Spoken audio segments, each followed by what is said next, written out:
5 years ago, my ex-wife and I went through what I thought would be a fairly normal cooperative divorce. At the time, I was 37 and she was 36. After 12 years of marriage, we'd just grown apart. It wasn't anyone's fault, really. We both agreed it was time to move on and we were going to split everything 50-50, including custody of our two kids, who were 6 and 4 back then.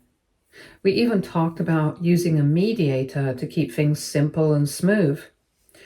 I thought we were handling things like adults, honestly. I was pretty proud of how mature we were being.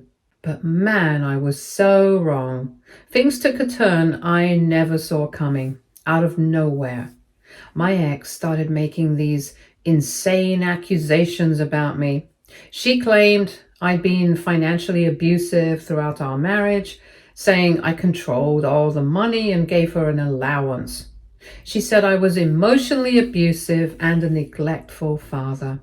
She even hinted at financial misconduct, like I'd been hiding money or something. None of it was true, not a word.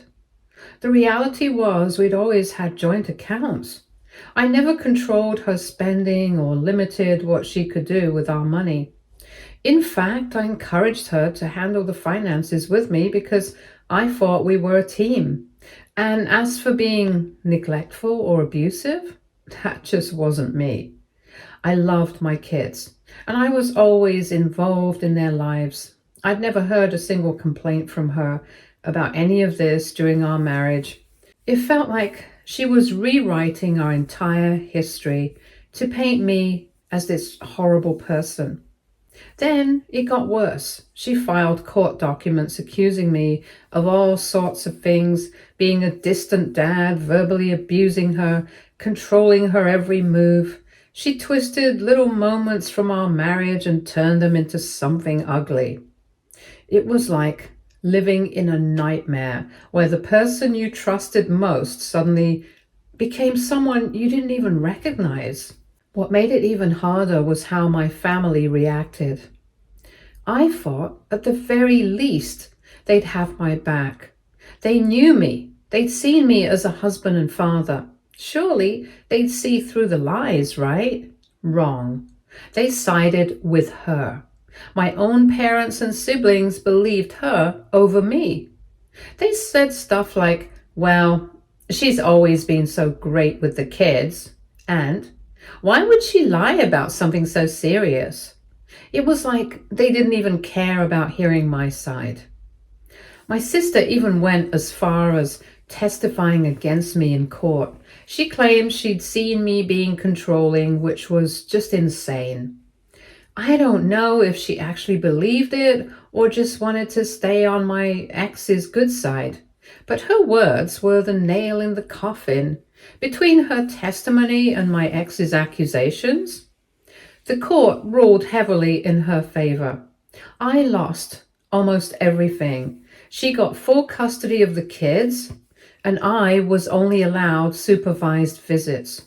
Supervised like I was some kind of danger to my own children. On top of that, I had to pay way more in alimony than we'd originally agreed on. The whole thing shattered me. It wasn't just losing my kids or the unfair settlement, it was the betrayal from every side. My ex, my family, the court system. It felt like my whole world had been ripped apart, and there was nothing I could do about it. The aftermath of everything was absolutely brutal. For the next few years, I focused on picking up the pieces of my life while trying to stay strong for my kids. I only got to see them every other weekend, and every goodbye after those visits felt like a fresh wound. It was devastating, but I made a promise to myself. I wouldn't give up.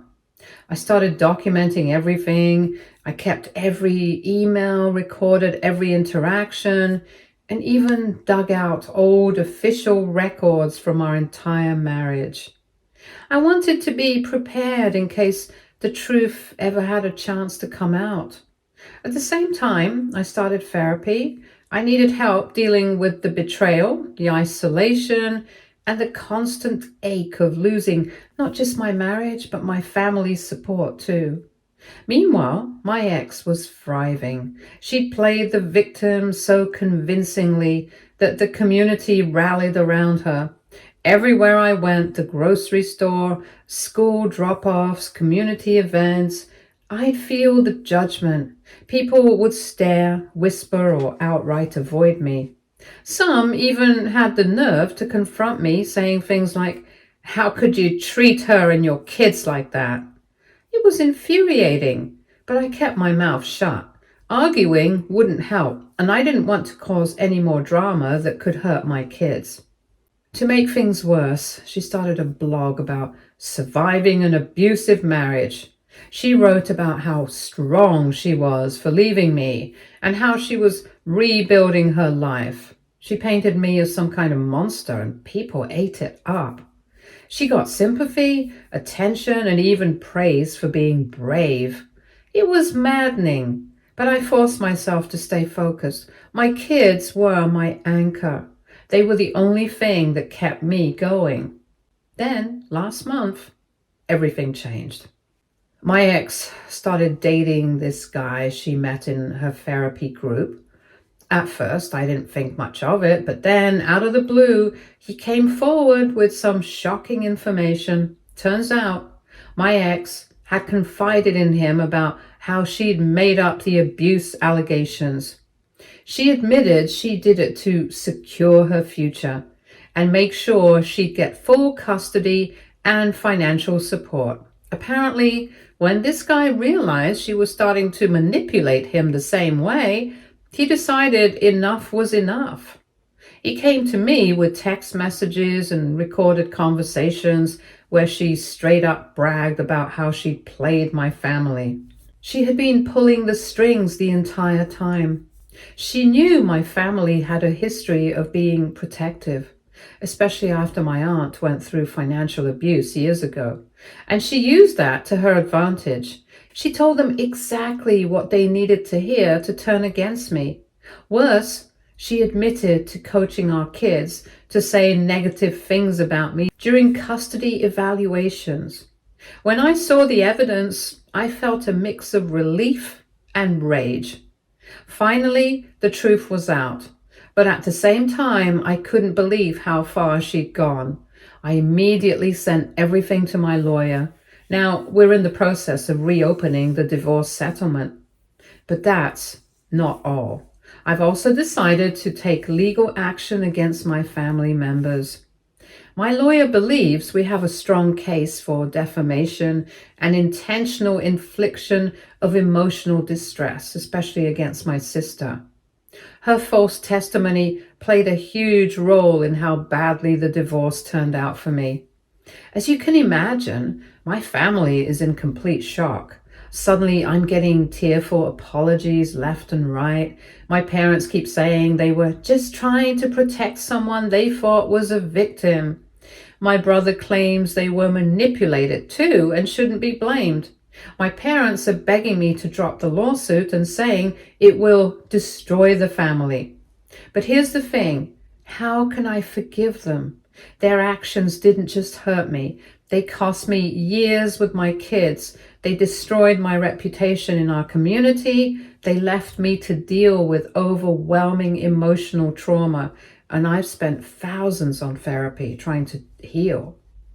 It's not as simple as sorry. Sorry doesn't erase the pain or undo the damage they caused. And now I have to decide if I can ever truly forgive them or if they even deserve it. For the past 5 years, I've had to rebuild my life from the ground up. It hasn't been easy. My career took a huge hit because of the accusations my ex made. Word spreads fast in a small community, and it's hard to recover your reputation once people believe the worst about you. Jobs I was qualified for didn't call me back, and opportunities I'd worked for disappeared overnight. But the hardest part wasn't my career or the judgmental looks. It was everything I missed with my kids. There were so many moments I should have been there for: school plays, birthday parties, first days of school, even just reading them bedtime stories. Those are things you don't get back no matter how much time passes. The part that hit me the hardest came just recently. My daughter, who's 16 now, sat me down and asked why I didn't fight harder to be in her life. I didn't even know how to respond. I did fight. I fought with everything I had, but the system was stacked against me. Her words crushed me because it felt like no matter what I'd done, I still failed her. And now my family, yes, the same people who believed my ex's lies and turned their backs on me, say they want reconciliation. They claim they see the error of their ways and want to make things right. But here's the thing. How do I trust them again? What they did wasn't a small mistake or a misunderstanding. These were deliberate choices. They chose to believe her lies without even giving me a chance to explain. They chose to testify against me, knowing it could destroy my life, and it did. Even if I win this legal battle, I know the scars they've left won't ever fully heal. The years I lost with my kids, the damage to my reputation, the nights I cried myself to sleep wondering why my own family betrayed me. You can't just undo that with a few apologies and promises to be better. So now I'm stuck asking myself, am I going too far by pursuing legal action against them? Or is this the only way to hold them accountable for the pain they caused? Part of me feels like I have every right to seek justice. They were part of the reason my life fell apart, and there should be consequences for that. But another part of me wonders if this is just going to make things worse. Will it give me the closure I'm looking for? Or will it just reopen old wounds and create even more pain? I don't know what to do. I don't know if I should listen to the part of me that's angry and hurt, or if I should let it go and try to move on. It's hard to see a path forward when the people who were supposed to stand by you were the ones who helped tear you down. I'd really appreciate any advice or perspective. Update 1. First off, thank you all so much for the overwhelming support. Reading your comments has been a lifeline during a really tough time. Your perspectives and advice have helped me stay grounded and reminded me that I'm not alone in this fight. A lot of you had questions, so I wanted to address them and give an update on what's been happening. Yes, I have full documentation of everything. The financial losses, the emotional toll, and the lies that were used to tear my life apart. The financial impact alone has been staggering. Between lost wages, because I had to leave jobs due to my ruined reputation, therapy bills, the legal fees from the original divorce, and the insane alimony payments, my lawyer estimates the total damages to be around $380,000. That's money I'll never get back, but honestly, the emotional damage has been even worse. I spent the past 5 years rebuilding my life from scratch, trying to maintain any kind of meaningful relationship with my kids. And let me tell you, it hasn't been easy. My daughter, who's 16 now, recently asked me why I didn't fight harder to be in her life when everything was falling apart. That absolutely broke me. I fought with everything I had, but the system was stacked against me. I did everything I could, but at the end of the day, it wasn't enough. Now, things are finally starting to turn around, and a big part of that is thanks to James, not his real name, the man my ex started dating. He came forward with a sworn affidavit detailing months of conversations with her. He also shared text messages where she openly bragged about how easy it was to turn my family against me. Reading those messages was gut-wrenching. She described me as gullible, saying I'd never fight back because I'd be too focused on protecting the kids. She even laughed about how predictable I was. James told me he decided to come forward because he saw her starting to spin the same kind of lies about him. Apparently, when he questioned her about some suspicious financial transactions, she started accusing him of being controlling. That was the final straw for him. He didn't want her to destroy someone else's life the way she destroyed mine. Since the truth came out, my kids have been staying with me more often. They are angry at their mom, but also really confused.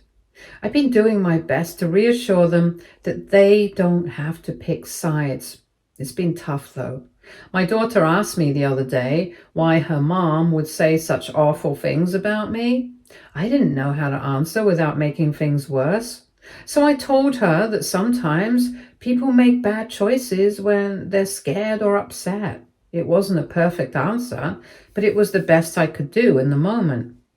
My son has been opening up more too. He told me that when he was younger, he used to feel guilty about enjoying our weekends together because his mom would get upset if he talked about it too much. That absolutely gutted me. No child should have to feel like that. The legal battle is still ongoing. My ex's visitation hasn't been suspended yet, but we have a hearing next week. My lawyer is confident that the new evidence will lead to changes in the custody arrangement. In the meantime, I'm focusing on rebuilding trust with my kids and giving them a sense of stability. As for my family, things are complicated. My sister showed up at my house a few days ago crying, begging me to drop the lawsuit. She said she could lose her teaching job if this goes public because her school board is very selective about their staff. She kept saying she was manipulated by my ex, just like everyone else.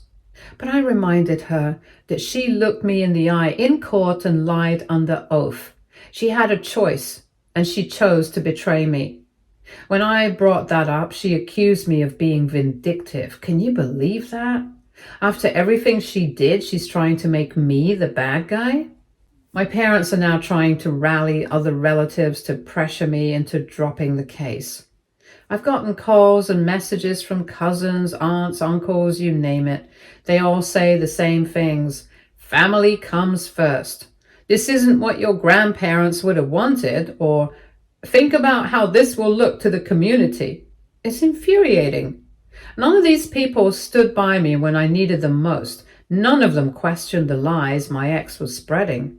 Now that the truth is out, they're more worried about appearances than accountability. On the flip side, some of my ex's old friends have reached out.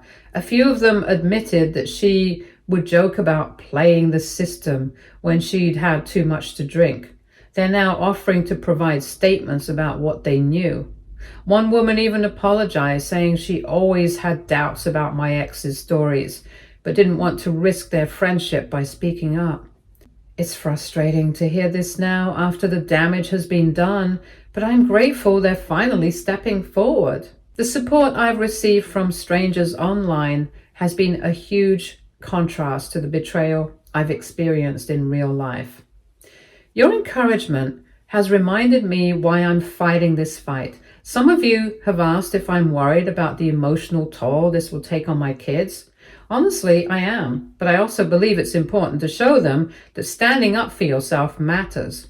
I want them to know that integrity and accountability are worth fighting for, even when it's hard. Update 2.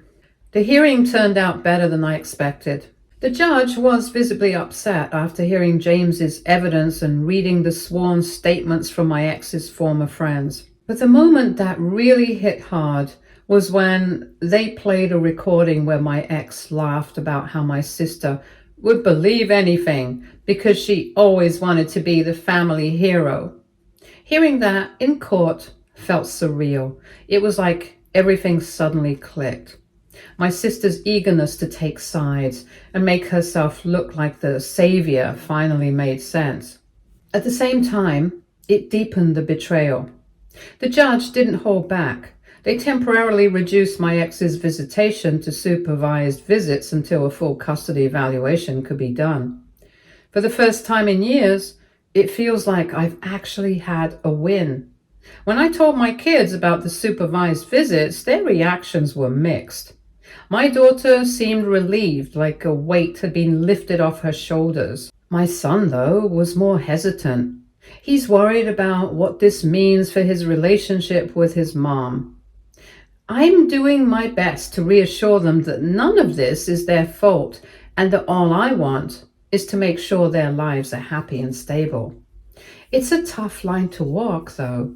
I want to be honest with them, but I don't want to poison how they see their mom. She's still their mother, and I want them to have a healthy relationship with her, even if it's supervised for now. Not long after the hearing, my lawyer got an interesting call from my family's attorney. They offered a settlement. The deal includes a public apology, covering my therapy costs, and help with the legal fees for reopening the divorce case. At first, it seemed like a step in the right direction, but there were some serious red flags.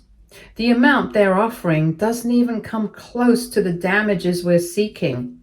And they're insisting on an NDA. Basically, they want me to sweep everything under the rug. That doesn't sit right with me. For years, I've had to live under the weight of lies, being painted as an abuser while they got to play the role of concerned family members. Why should they get to silence the truth now that it's inconvenient for them? I'll admit, I'm torn. Taking the settlement would save me and my kids from more drama and drawn-out court battles. But at the same time, I feel like the truth needs to come out. My sister didn't just hurt me. She's a teacher who has testified in other divorce cases using her expert opinion to sway decisions about children's lives. How many other families has she influenced with her bias and lack of integrity?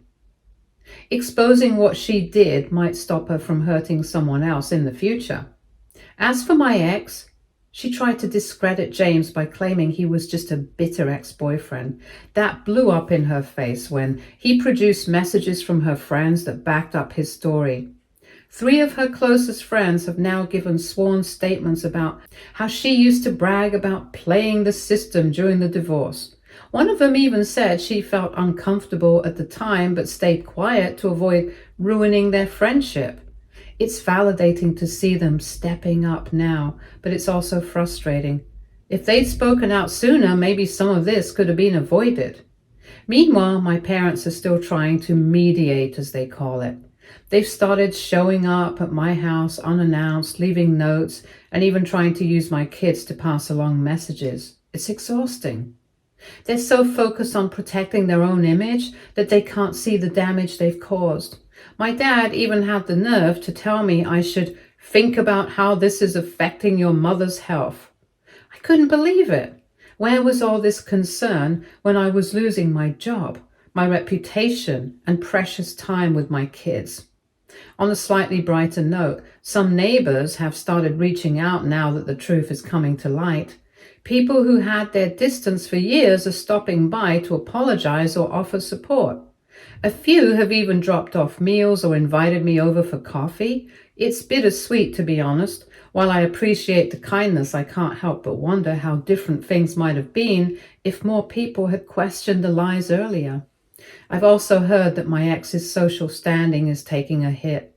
Her friend group is shrinking as more people learn the truth. While I don't take joy in her downfall, I can't deny feeling a small sense of vindication. For years she played the victim and thrived on sympathy while I was left to clean up the mess. Now she's finally facing the consequences of her actions. As for my kids, they're adjusting slowly but surely. My daughter has been spending more time with me, helping with dinner and asking for advice on school projects. My son is still a bit reserved, but he's starting to open up. The other day he asked if we could build a birdhouse together. These little moments remind me why this fight is worth it. My kids deserve to see what a stable, loving home looks like, and I'm determined to give them that. I'm still on the fence about the settlement. On one hand, it would bring quicker relief and let me focus on rebuilding my life and strengthening my relationship with my kids. On the other hand, taking this fight all the way could set a precedent. It's about more than just me. It's about showing that lies and betrayal have real consequences. For now, I'm taking it one step at a time. I'm leaning on my lawyer's advice and the support of the people who've stood by me. No matter what happens next, I finally feel like I'm starting to take back control of my life. After years of feeling powerless, that's a victory in itself. Update 3. After a lot of thought and talks with my lawyer, I decided to turn down the settlement offer. It wasn't an easy choice, but here's why I made it. First, the settlement comes with an NDA, which would stop me from warning others about the dangers of false testimony in divorce cases. I can't agree to sweeping everything under the rug after everything I've been through. Second, the settlement doesn't come close to covering the full damage my family has caused. It feels more like a way for them to save face, not a real attempt to make things right. But the biggest reason I rejected it is because my kids deserve to see that standing up for what's right matters. I want them to know that integrity and accountability are non-negotiable, even if it's hard. Today was our first court date for the civil suit, and it was intense. My family's lawyer tried to argue that they were also victims of manipulation, like they should be excused because they meant well. Thankfully, the judge didn't buy it, and he pointed out that adults are responsible for their own choices, and that just because they had good intentions doesn't excuse perjury. Hearing that in court felt validating. For years, I've been made to feel like I'm the one overreacting, so having a neutral party acknowledge what happened really helped. James was key again today. He shared more about how my ex would brag about manipulating my family and calling them easy targets because of their protective instincts, and my sister's need to be the family hero. His testimony painted a clear picture of how calculated her actions were, leaving no room for my family to claim they were innocent victims.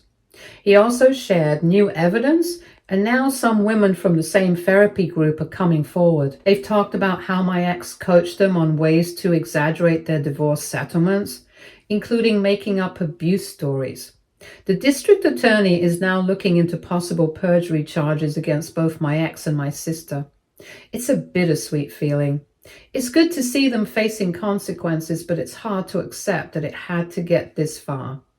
The kids are doing better with therapy, though it's clear they're still processing a lot. My daughter surprised me the other day by asking if she could speak at the custody hearing next month. She wants the judge to know how much she loves spending time with me and how safe she feels at my house. Her words broke my heart in the best way. It's not fair that she has to stand up for herself like that, but it also shows her strength. My son, though quieter, has been asking more questions about the court process, and I've been trying to answer as honestly as I can without overwhelming him. My ex, of course, is sticking to her story. She's trying to spin it that I'm just doing all of this out of revenge. She even filed a motion to delay the custody hearing, saying the stress of the civil suit is affecting her ability to focus on the kids. Thankfully, the judge denied it, saying that with all the new evidence, it's important to move forward and reassess custody. Meanwhile, my family is still trying to do damage control. My parents have been calling extended family members, trying to make me out to be the one tearing the family apart. I've gotten a ton of calls and messages from aunts, uncles, and cousins, all telling me I should be the bigger person and think about the family. It's maddening. Where was this concern when they were all testifying against me, siding with my ex? It's like they can't even see their own hypocrisy. I'm done trying to explain myself to people who refuse to see the truth. One of the most unexpected things that's happened is the reaction at my sister's workplace. Word has started to spread about her involvement in the case, and it's causing a stir at her school. Some parents are even questioning if someone who lied under oath should be trusted with their kids. As much as I don't want to harm anyone's career, it's hard to feel bad when her actions have caused so much damage to me and my kids. If this makes her realize the consequences of her choices, then maybe it's for the best. The community seems to be changing too. More neighbors and people I haven't heard from in years have started reaching out, apologizing for believing the worst about me. Some have even offered to write character references for the custody hearing. I appreciate it, but it's hard not to feel a little bitter. Where was this support when I really needed it? Still, I'm trying to stay focused on the positive and use their backing to strengthen my case. Through all of this, I'm doing my best to show my kids resilience and integrity. I've been talking to them about standing up for what's right, even when it's tough. I've also been teaching them that forgiveness is important, but that doesn't mean letting people off the hook. My daughter's decision to speak at the hearing is proof of her courage, and I'm so proud of her for wanting to be heard. I know some people think I'm being too harsh by pushing legal action and turning down the settlement, but this isn't about revenge. It's about justice. It's about making sure the truth comes out and that no one else has to go through what I have. Family ties don't mean you get to destroy someone's life, and it's about time my family learned that. I'll update again after the custody hearing. Thanks again to everyone who's been supporting me. Your encouragement has given me the strength to keep fighting for what's right. Update 4. It's been a while since I last posted, and I wanted to share the good news. After a long and exhausting battle, the judge ruled in my favor. I've been granted primary custody of my kids. My ex still has visitation rights, but they remain supervised for now, given the evidence presented during the hearings. It's a massive relief to know that my kids will have stability and a safe environment to grow up in. What helped the most was that my daughter spoke bravely about how much she loves being with me and how she feels safe and supported at my home. My son, though quieter, shared with his therapist, who then provided input to the court about how much progress he's made while living in a calmer, more structured environment. The judge acknowledged all of this when making the decision, and it felt like a validation of everything I fought for these past few years. I can't say this journey has been easy, but the weight I've carried for so long feels lighter now. My kids are laughing more, opening up, and settling into the peace they deserve. For the first time in years, I feel like I can breathe and look forward to the future. To everyone who supported me, thank you one last time. Whether it was a kind comment, advice, or just following along, it meant the world to know I wasn't alone. Stay tuned for more stories from Argo Relationships.